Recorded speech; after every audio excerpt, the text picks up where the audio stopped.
कथा टिपू आणि गोंग्या जंगलातला गोंधळ. कधी कधी जंगलातही वर्ग असतो आणि त्या वर्गात शिस्तीचा वाघ आणि मस्तीखोर भुंगा एकत्र येतात. मग काय होतं? टिपू एक छोटा पांढरा वाघ होता, सतत स्वच्छ राहणारा आणि नेहमी एकाच वाक्याचा उच्चार करणारा. माझ्या पट्टीत चालतो, नाहीतर चालत नाही.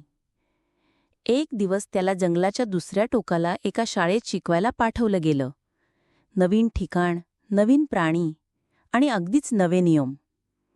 शाळेत पोचताच त्याची ओळख झाली गोंग्याशी, एक लहान पण फारच झपाटलेला भुंगा. गोंग्या कधी वर्गात उड्या मारायचा, कधी पंख वाजवत गाणी म्हणायचा, आणि कुठलाही नियम तो मानायचा नाही. टिपू चिडला आणि म्हणाला, हा वर्ग आहे का सर्कस?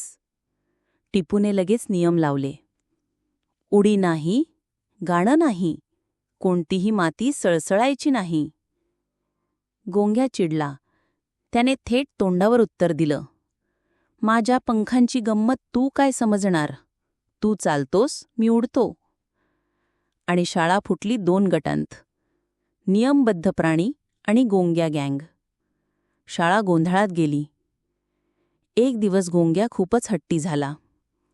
एक उंच खडक पाहून तो लगेच उडाला, पण अडकलाच. खडक सरकला आणि गोंग्या लटकत राहिला. सगळे घाबरले, पण मदतीला जाऊ शकलं फक्त टिपू. टिपूने विचारही न करता उडी मारली. मी उडू शकत नाही, पण उचलू शकतो. गोंग्या वाचला आणि पहिल्यांदा तो शांत झाला. तू बघतोस रस्ता, मी बघतो आकाश, पण दोघेही जिथं भेटतो तिथंच मजा आहे. टिपू हसला आणि म्हणाला, माझं नियमांचं पुस्तक अर्ध मी फाडून टाकतो.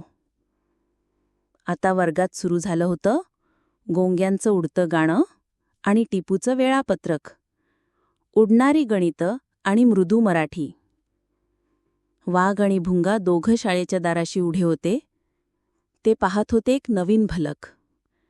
जिथं उडणाऱ्यांना थांबायला आणि चालणाऱ्यांना स्वप्न पाहायला जागा मिळते, तीच खरी शाळा असते. शिकवण. सगळे सारखे नसतात. कोणी चालतो, कोणी उडतो, कोणी हळू शिकतो, कोणी वेगात. पण सगळ्यांत काहीतरी खास असतं, आणि समजून घ्याल तर जंगलही शाळा होऊ शकतं.